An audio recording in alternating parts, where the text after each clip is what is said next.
Thanks for coming. Good to see you again. Yeah, it's great to see you and your family. Yeah. So, had a few changes happening. yeah. How are things going? Well, things with Ellie are going, I guess, as good as they can.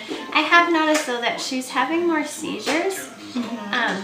Is this something that we should be expecting to happen? It is common as she's kind of entering that third stage of Rett syndrome. We've kind of gone through those stages and went over what to expect. Some girls do tend to have more seizures in this stage. It's kind of, Rett syndrome seems to be more of like a give and take.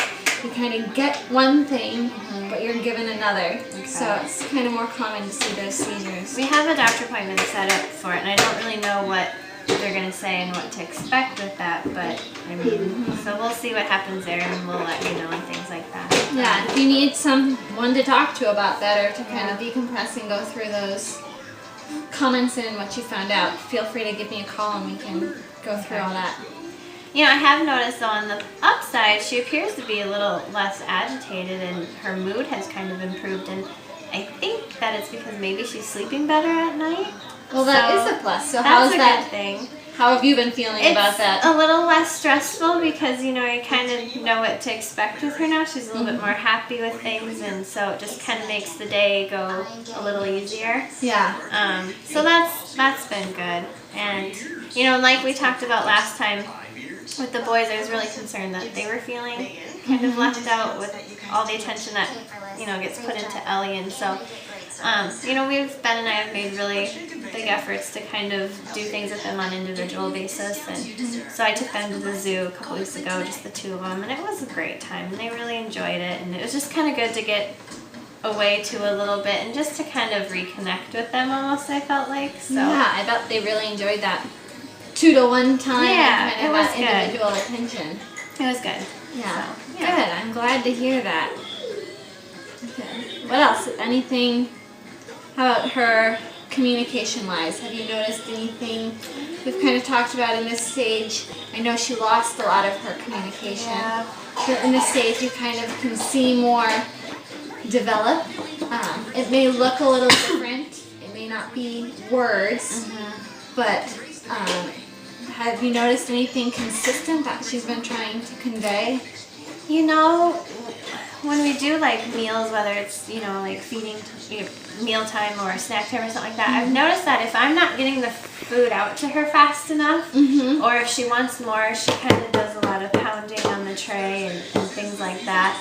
And she loves music. Music is, when the music's playing, she tends to be more content with things, but the minute that music stops playing, then she becomes a little bit more vocal and a little bit loud and things like that. So, and then she'll calm down again once the music starts playing. So those are kind of the main consistent things that I've kind of seen. So when you hear her getting vocal, do you go and change the music or turn it back on? Yeah.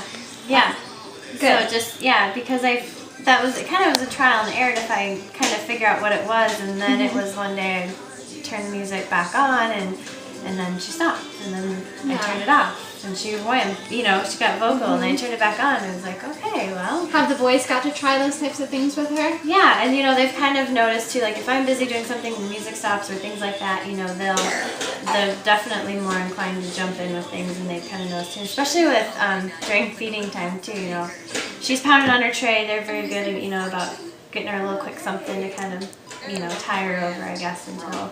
That's great. Yeah. Your boys have always been very involved in this whole thing, and it's good to see. They've been great. That's great. Have you thought about that music therapy? Yeah, I was going to bring that up.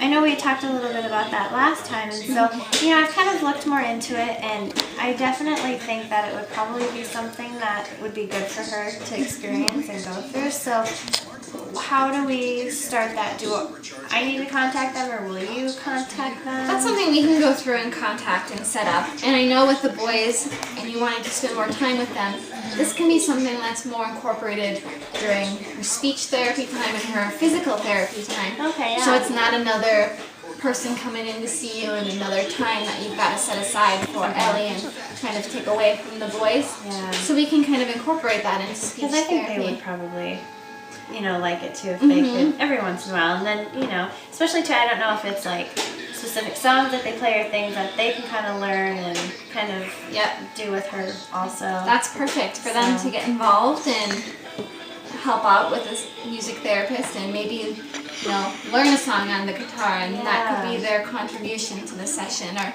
you know, we can definitely make things like that happen. I love how you guys are always so involved, and that's really helped Ellie progress to this point that she's at. And I've also kind of been noticing on that communication and her progression that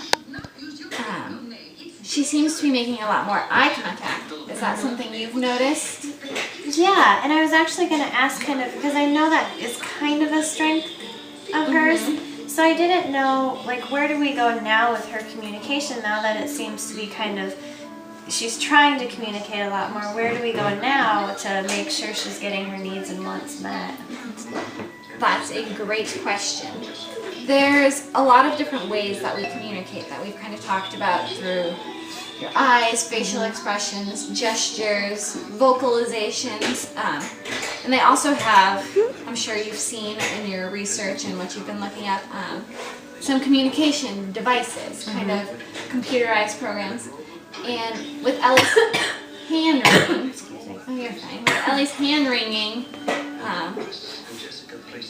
there's alternatives to how she can use that. So you're right, her eyes and her gaze and attention, that is a huge So like a computer would, she would look at it and, like, how does that work?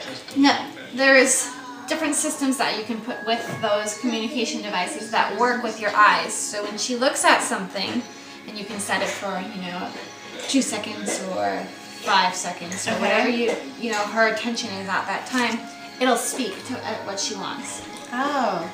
So we can bring in a company and kind of do a consultation with that, a trial run, and see how it works in your daily routine. Kind of pick something like mealtime, and maybe even with the music, because you said those are 2 times she's really trying to communicate with you.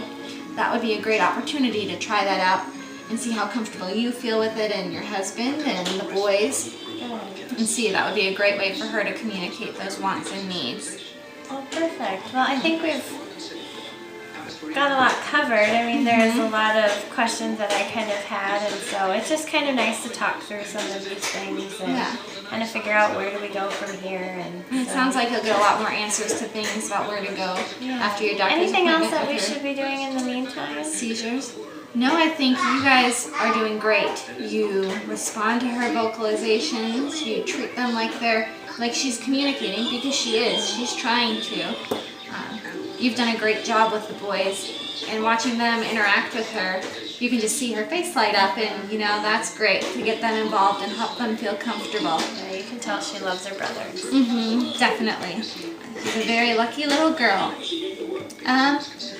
So no, I think like once you have that doctor's appointments, maybe they can get those seizures under control and kind of manage those a little more, and we'll go from there. I'll contact the music therapist. Okay, good. And let you know when she'll be coming with either myself or the physical therapist. And you said you'll try to kind of select a time that's kind of within our routine, something you've already have. Okay. Yeah, we won't change. You've got a great routine set up. We won't change that. So she'll come with the music therapist. Okay.